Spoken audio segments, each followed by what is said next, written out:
Um, I'm very lucky today. The duckbill orchid blossomed over the overnight, and here it is. It's a wonderful illustration again of how flowers have evolved. Enormous numbers of structures. Someone would refer to them as contraptions to ensure cross-fertilization.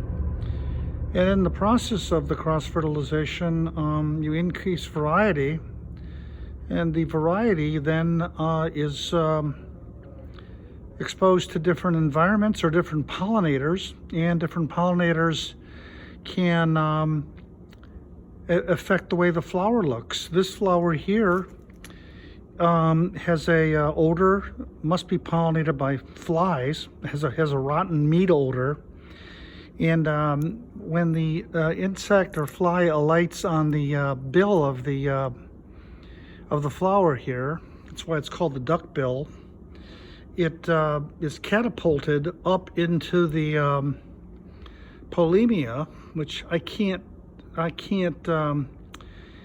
see right now, but it's in there because I've dissected one.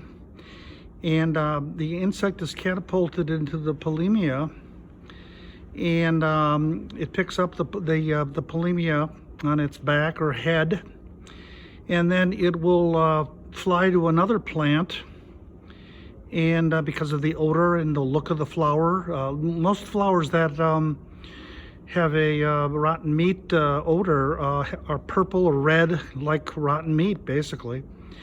And it flies to another plant, the fly, which now has the polymia attached to it. And the same thing happens. It's catapulted up into the reproductive region of the plant, and the polymia then will fertilize will pollinate the female part of the plant, stigmata. And but over millions of generations, or at least thousands, I would say millions of generations, you get these unique shapes of these flowers, particularly in the orchid family.